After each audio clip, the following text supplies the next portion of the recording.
Welcome friends to another r/ProRevenge video. Today we've got a bunch of great stories, and our first story of the day is from Brody7838. Last chance indeed, just not the way he imagined. I've been taking my kid to this park in downtown my town for years. We always go in the late afternoon, which means two things: everything's hot still and only some parking spots will have shade. I should also mention my AC is broken and I often bring our dog. So obviously I'm gonna park in a shaded spot if at all possible, and this is a busy park around this time, so I may end up passing over several sunny spots in favor of one in the shade. Funny thing is, all the shaded spots are often full because, gasp, other folks like parking in the shade too.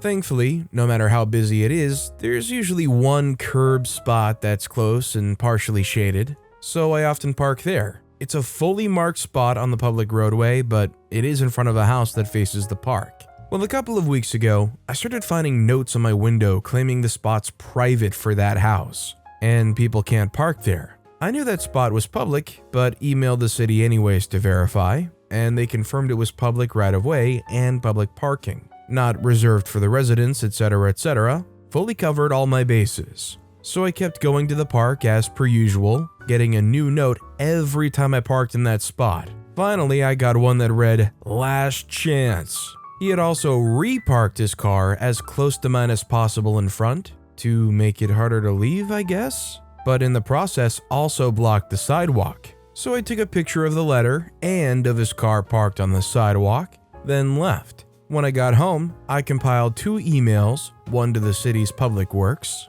and the other to the city PD. In the first, I detailed how the resident was blocking the sidewalk and not letting people park in the public spots. In the second email, I explained how the resident was harassing people and touching cars. Finally, I looked up the property in the city's GIS map. I had a hunch based on the out-of-state plates that they were renters, and sure enough, I was able to find the actual owners of the property and fired off some messages on social media to them as well. Today I received a follow-up email from CityWorks that they're issuing a $30 ticket to the resident for blocking the sidewalk. The police are going to deliver it to also educate said resident on public parking. Welcome to the neighborhood, jerk. I mean, it's kind of just the way big cities work, but does anybody else think it kind of sucks that there is a parking space literally in front of the place you're renting, and it's public parking, so somebody else is probably going to be parked right there all the time? Let me know if that should just be accepted and moved past as part of city living, or if that would annoy you too, in the comments down below. Our next story is from Sir Tippy in Pink. Ask me to pay you back for a gift? No, I don't think I will. This is a very small little revenge that I had on my ex. It came to nothing really, but I wanted to share. So my ex, 21-year-old male, and I, 21-year-old female, broke up in early June. And I've been a little annoyed with some of the things he's done before, during, and after our breakup, so I wasn't feeling particularly generous with him at the time of this story. So there's a really big music festival happening this weekend in our country. You go there and you camp for the weekend, and you can pay about €30 extra plus Ticketmaster fees to head in the evening before the festival and set up your tent, have a decent camping spot for your friends, etc. This event hasn't happened for the last 2 years due to COVID, so we bought our tickets in 2020 when we were still together. My ex bought 2 of the early camping tickets as well, and I offered to pay for mine, but he said that it was okay, and that was that. Well, now we're obviously broken up. I texted him about 2 weeks ago and asked if I could come around and pick up my ticket. I wasn't very presumptuous, I just asked if it was still mine, and he said it was. He then said, "Yeah, that'll just be €30, you can Revolut me." Now, these tickets were still on sale on Ticketmaster and are still on sale now 2 days before they're needed. So I said, "Actually, I'd rather not have the hassle of coming over.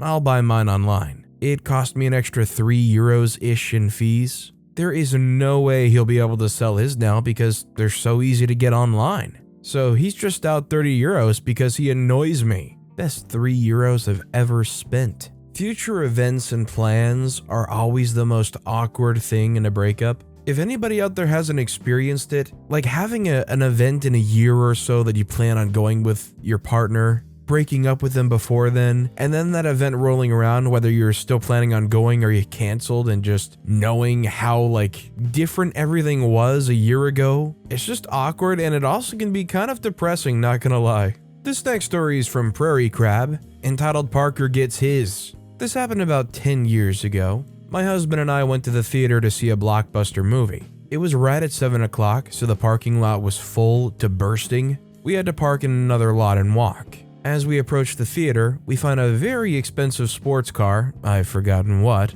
parked sideways across 2 spots. We were disgusted. My husband wanted to scare the owner, so he picked up a big chunk of asphalt and carefully placed it on top of the car, with flattened waxed paper cups underneath so it wouldn't scratch the paint. Petty, definitely. The best part, after the movie we passed the car and found it completely covered in trash. Half-empty sodas, napkins, popcorn buckets, you name it. My husband's act had inspired everyone else to pile on. I wish we could have seen it when the owner came out. At that point, literally considering how trashed it was, that honestly might be worth it to just kind of hang around and see if they don't come out pretty soon. Maybe you make it a date and you just find another parking spot nearby and sit in your car and watch. Or maybe that's just a little ridiculous. Our next story is from Yam I Like This. I Want Another Photo. We had a rude customer today. A 50-something Barbara and her teenage daughter strut in at around 4:45 p.m. We close at 5 p.m. They wanted passport photos done. We normally take 2 photos and then pick the best one and create the passport photo and put it through a passport checker, and with an approval number, send it off to the customer. A 10-minute process for digital, also 10-minute for printed. The daughter asks to see her photo, so my colleague shows her and the girl cringes. Colleague takes another 2 photos, same thing, the teenager doesn't like them. I mean, that's what you look like. Not much will change if we keep taking photos. A colleague tells the pair, I won't take any more photos, we have enough here, 7 images in total. Mummy then says, we're paying customers. If my daughter doesn't like the photo, you will take a new one. Lol, what the freak? Anyway, she spouted on about how she needs her passport photos sent through tonight, all the while berating and belittling my colleague because, you know, the customer is always right energy. I walked over and offered her a refund, and that we're okay without her belittling behavior, especially now that it's 4:52 p.m. She refused a refund and just wanted the photos and reiterated she needed them this evening. My colleague with red eyes tells me that it's okay and that she'll do them. She was doing prints at the time and digital image afterwards. 4:56 p.m. and colleague hands over printed version and takes down Mummy's details for the digital version to be sent through. Teenage daughter has been quiet. Anyway, they leave our shop. It's now 4:58 p.m. and we decide to close our doors. Darn. Aren't you going to be surprised when we don't send through the digital version tonight, all because you were rude? We stop work after 5, so thank you, Barbara, you entitled runt. Thank you for ruining the last 15 minutes of our day. I'm not gonna lie, Barbara is a very good Karen substitute name, but if you asked me, I feel like a Barbara would be like a Karen mother of a Karen, like old Granny Barbara. And now I'm also shuddering at the thought of 2 generations of Karens arguing with you. Also, by the way, if you're enjoying these stories, make sure to hit those like and subscribe buttons down below so you never miss any of my daily videos. Our next story is from Shame8891. Make me feel like crap? You don't get to have your favorite drink. I work graveyard at a 7-Eleven. We have a regular who we'll call Gabby, cause that's her real name. Gabby lives to get our iced coffee, but only the iced coffee from our store, cause we're the only ones that do it right. I don't understand this cause 1, the iced coffee isn't that good, and 2, it comes pre-mixed in a box that we stick in a machine where you push a button and it dispenses. There's nothing we can do to make it taste any different from any other location. This is important to remember, especially that she loves our iced coffee. Gabby comes in one night and heads for the Slurpee machine and proceeds to tell me the whole Slurpee station looks like crap, that it needs to be cleaned, the floors look like crap, and that I shouldn't be so lazy and clean up the store so it looks nice. I had just cleaned the store. I mopped, I wiped the Slurpee and coffee station like 2 minutes before she decided to grace me with her presence. She then goes to get her beloved iced coffee, and what do you know, the machine is empty. Now Gabby puts on this stupid sweet face and voice and asks if I could check in the back and see if we have more iced coffee. Sure, I can do that. And I go into the walk-in to see if we do have more. I see we do in fact have more, but I decide to spend a little bit more time looking, then go out to Gabby and tell her, sorry, we're all out of iced coffee. Our next truck delivery comes Friday. She leaves with only a Slurpee, and when her car leaves the parking lot, I then replace the iced coffee in the machine. Gabby, if you're reading this, I really don't give a crap. You shouldn't be a rude witch. All I know is if you took a survey of every job and ranked them from most likely to give a crap about their customers and what the customers think to least likely, somebody who cleans and probably does cashiering for a 7-Eleven is probably pretty darn close to the bottom, I'm not gonna lie. So honestly, giving them like a critique on the condition of the store, you might just be talking to like a brick wall. Our next story is from Sailor Hufflepuff. Grandma gets some sticky revenge on her husband's mistress. Many years ago, when my grandma was still married to her second husband, my step-grandpa liked to go to the local senior center. There, he met a woman and proceeded to start cheating on my grandma with her, even going so far as to introduce his mistress as his wife, and say he and his grandma split. Before you ask, yes, she knew he was married. My grandma owned her own business selling hearing aids, and she would go to that senior center relatively often to give presentations. My grandma was so angry at this woman that she went to her house with a big bottle of syrup she got from Costco. She spread syrup all over her driveway, garage door, front stoop, front walk, front door, and yard. Then she just got in her car and left. I just want to imagine that this took place in some kind of like warm climate. So not only did that syrup get spread everywhere, but like it gets baked in the sun. Either way, I can imagine it would be both sticky and disgusting regardless. Our next story is from Dozing in the Garden. Push past me to the train. Have an uncomfortable ride. Truly petty, but truly satisfying. Had a bloke push past me on the train platform. Like, refused to acknowledge me, push me out of my physical space. Rude, but maybe he was rushing to get his connection. Nope. He plops right in front of me, waiting at the same train door opening that I was waiting for. Jerk. Doors open, and he makes a beeline for the only empty two-person seat. Turns out that every seat, all for two people, now has exactly one person sitting in them. Well, no skin off my back where I sit then. Just as he's stretching out and getting his elbow room going, I plop down right next to him and cuddle my phone in a way that keeps my elbows up. My commute is an hour long, and it looks like his is almost as long. He watches in dismay as seats empty and just looks so confused that I don't move out and take one of them.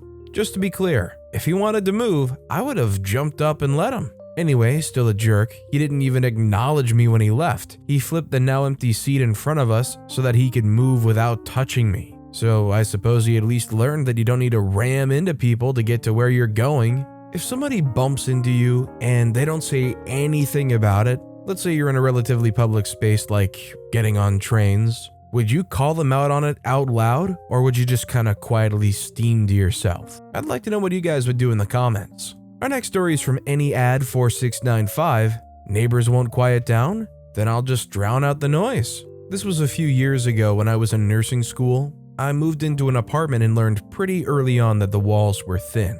Therefore, I tried to keep the noise to a minimum, especially after 10 p.m. My neighbors weren't as thoughtful. At this time, I was working full-time and going to school full-time, so I averaged 16 to 18-hour days most days of the week. During the day, I found it annoying to hear them yelling and playing music, but it wasn't their fault the walls were thin, so I invested in earplugs so I could concentrate when studying, etc. The issue was the noise continued into the early hours of the morning, sometimes going on till 3 or 4 a.m. Doors slamming, music blaring, conversations being yelled from upstairs to downstairs, unnecessarily loud sexual activity, etc. I dealt with this for weeks, buying more expensive earplugs, sleeping downstairs. It was the person I shared walls with that seemed to be the loudest, but I could still hear a lot down there. After a few weeks, I left a nice message on their door explaining that I was in school and working full-time,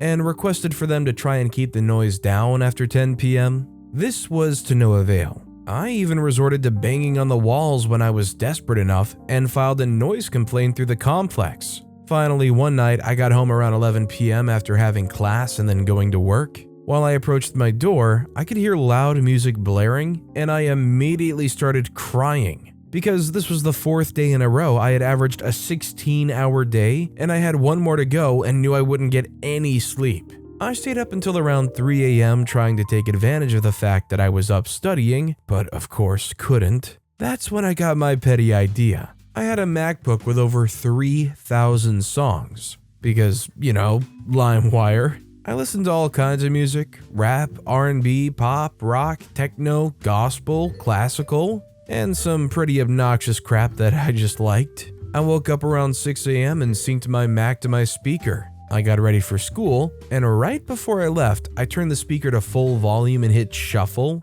I left knowing I wouldn't be home again until after 11 p.m. When I pulled up, I saw that all of my neighbors were sitting outside on their porch. I got out of the car, and they were staring daggers at me. As I was waking up, I could hear my music blasting, and I just smiled. They watched me until I opened my door, and I looked over and said, "Y'all have a good night," as I walked into my house. I did note one of them giving me the finger. I kept the music going at full blast until about 2 a.m. when I was just too tired to be petty. Needless to say, I enjoyed a few months of peace and quiet after 10 p.m. Whenever they became too rowdy, I would bang on the wall and the noise would stop almost instantly. I moved out shortly after. I appreciate OP fighting fire with fire because if all of the proper channels were exhausted and they didn't do anything about these people being ridiculous, what recourse do you have left besides giving them a taste of their own medicine? Give them the good old "I ain't getting no sleep 'cause of y'all." This next story is from Expensive Grocery 8531.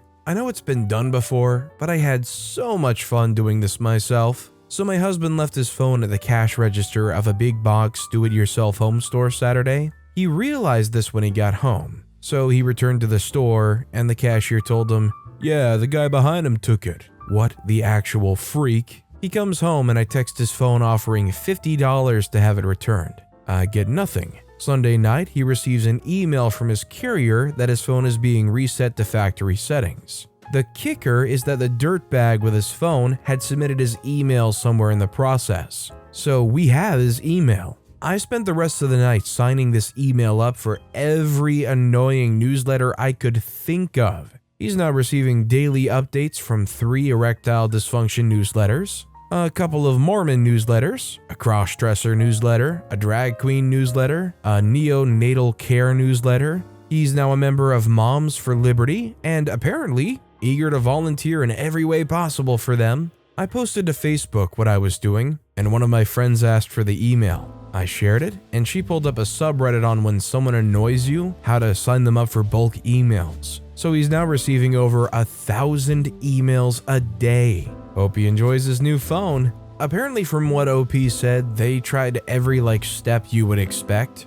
and every step of the way they got shut down. The cops don't care because the phone was only $150. The store looked at their video and they were able to see they went into some Durango, but they weren't able to see the license plate. And the phone carrier was just only able to disable the SIM card. So all around, this whole situation just sucks. The tracking possibility of Find My Phone kind of irks me away from ever turning that kind of thing on. But this is definitely one of those situations where you realize it really would be nice to have that Find My Phone feature. Our next story is from Upper Potency 69. Short and sweet. I'm gonna keep this super short and sweet because that's what it is. So I work part-time for a company and I DoorDash too to make extra spending money. Last weekend I logged in and started. It immediately pinged and gave me $8 for 2.5 miles. I said absolutely. I picked it up and headed in that direction. I got a call as I pulled into a strip mall parking lot where the address is, and it's the customer. She tells me her receipt has her house address and I'm going to her work address. That's the address I have to go to. She starts swearing at me and being a super witch. All I told her politely was to contact DoorDash support to change the address to the correct one and I'll gladly drop it off. She told me no and that I had to. I said, "Okay ma'am, you have a great day," hung up and contacted support. They then canceled her order. I got full pay for it. and they emailed me asking about her inappropriate behavior. Point being, I got her food, her money still, and she probably got told no to her order being remade due to her crappy attitude towards me. Be nice to people. I'm just here wondering, were they trying to fake OP out? I'm just wondering how much further their work location was, because I know on a lot of apps like DoorDash, if you're a certain distance away, they just won't offer that place to you. Maybe this is a way for the lady to get around it. Or maybe it's because they just wanted it to be picked up faster, I don't know. Either way though, they shouldn't have been a jerk. If they were nice about it, it probably could have worked out still. Our next story is from GingerSnapped818. Don't screw me over when you don't know what information I know. Many years ago, I worked as an office manager for a very small home security company. We did installations as well as monitoring. Think ADT on a miniature scale. It was the owner, myself, my assistant, and 6 technicians who were only there for about half an hour in the morning getting their trucks ready for whatever jobs they were working on. Owner was a colossal piece of crap. I had about an hour after the techs left, and before my assistant got there, when it would be just me and him, and he subjected me to many uncomfortable conversations, such as how he and his friends no longer get air jobs from their wives. While I was out for lunch one day, he harassed my assistant to show him her chest because she just had a baby and they were larger than they had been. Real stand-up guy. Owner was usually gone by 3. So when the techs returned for the day, they would openly talk crap about him with me, mostly telling me horror stories about things he did over the years. What they didn't know was that they were providing me with information to get him in some real trouble. We also had a really good tech leave for another company, and he told me how screwed he was because owner doesn't register his tech as apprentices. So he basically had to start over in his field because he had no history of learning in a technical industry. I also found out that owner is the only licensed technician in the company. This is important because each job site without a licensed technician on site is a $10,000 fine. When you signed a monitoring contract with us, you entered a 5-year contract for $24.99 a month that automatically renews, and should you sell your house at any point, the customer is responsible for 75% of the remainder of the contract, unless the new homeowner signs up with us. We don't even do the monitoring ourselves, it's a third party. Somewhere in the year plus I worked there, I found out that when he cancels a customer with them, it costs him nothing. So to have our customer pay what could be a large sum of money is BS in my opinion. I had a customer cancel with us because he had to declare bankruptcy and sell his house. So I wasn't about to tell him he owed us money because they have a heart and a conscience, and screwing people over for greed isn't in my nature. I was out with food poisoning for 3 days, and upon my return was promptly fired for not doing my job because owner found the file on my desk. Here's my petty revenge. The Department of Codes and Standards got an anonymous letter about him not having licensed techs on his job sites. I got a cease and desist letter from his lawyer, so I know they took it seriously, but I unfortunately don't know if he had to pay any money. My question is, a cease and desist letter for what? For reporting the truth to the Department of Codes and Standards? I don't know what any regulatory body can do to an owner like this, but the sexual harassment alone is off the charts. Whatever they can do, they should do to this owner. Our next story is from Hokey Pokey Guest List, Bucket Woman versus my dad and his partner. How does she crap people? Let me count the ways. Not literally crap people, although I guess that would be pretty cool, scientifically speaking. No, I mean as in give people the craps. Since I'm a spectacularly petty person who's lying in bed with a swollen knee and a cut to her face, I've decided to vent my spleen by sharing small stories of neighborhood revenge against the Bucket Woman, just for something to do. I'm fine, small human is fine, and is currently doing tap dogs on my internal organs. I'm just cranky from pain and lack of sleep.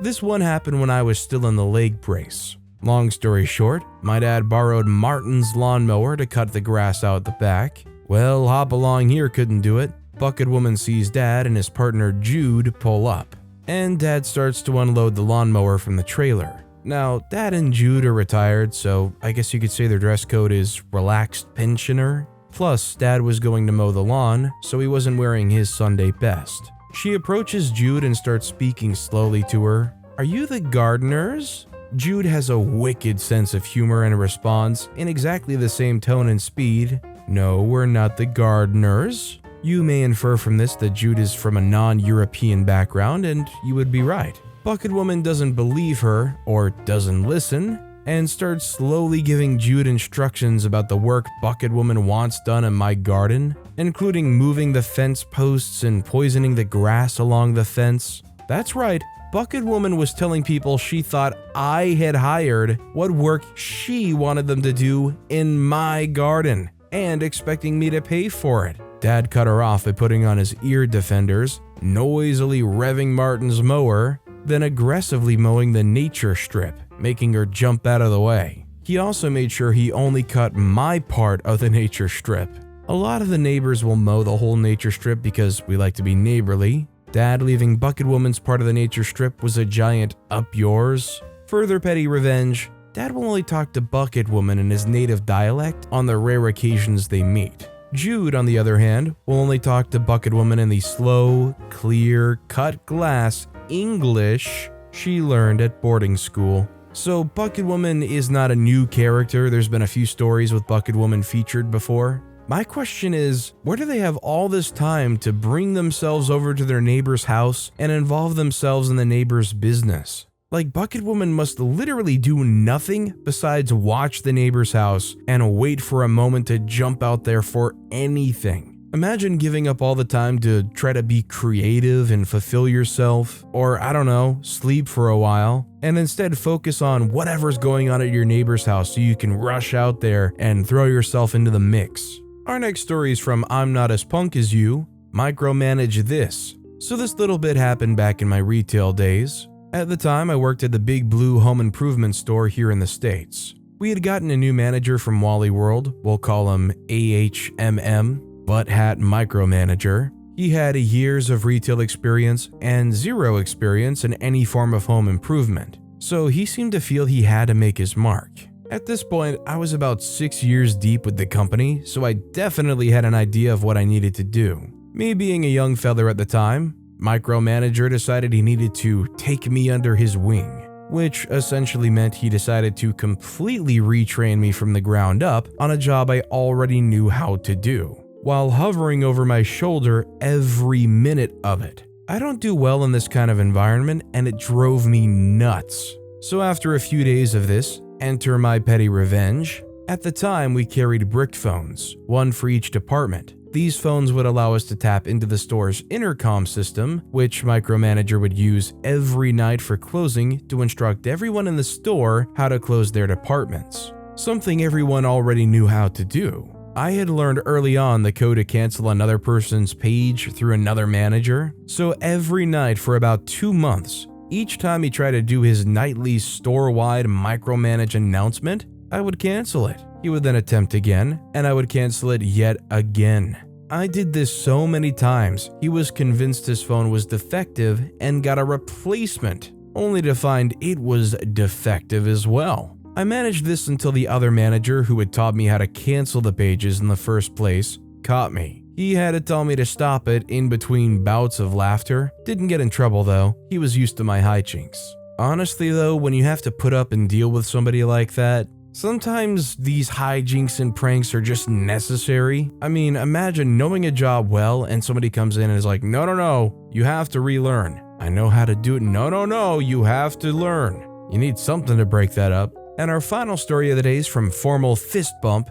Forgot to tell me about the piano? Fine. I used to work for a moving company and had a job doing a smallish apartment move. Sometimes on these jobs you get customers who think they know exactly how to do your job. Office workers suddenly being experts at manual labor, being rude and dismissive and putting on a macho persona, etc. These were those types of customers. Even though there were 5 of them, 3 guys and 2 girls, nobody had told us that amongst their few bits and pieces, there'd be a whole freaking piano to move from another location. They knew it was an additional service. Not only that, but they didn't want to pay for the extra 5 minutes it was going to take for me to stop off at one of our other vans to grab the special dolly we had specifically for piano moves. There was no way I wasn't using the dolly. So against all my advice and not wanting to back down, they drove on ahead to the house where the piano was to move it outside ready for the van, because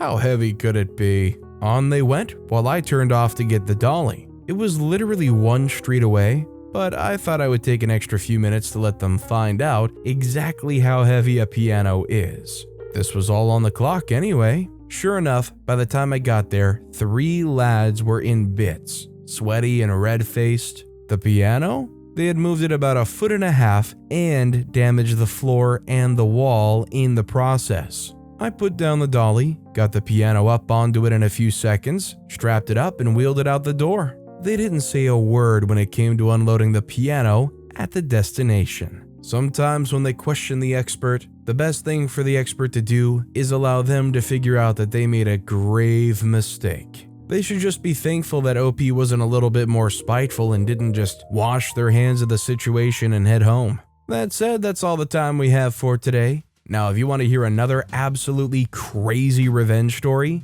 click on the video on the left. Or, if you missed my latest video, check out the one on the right. That said, I'll see you all next time with some more stories.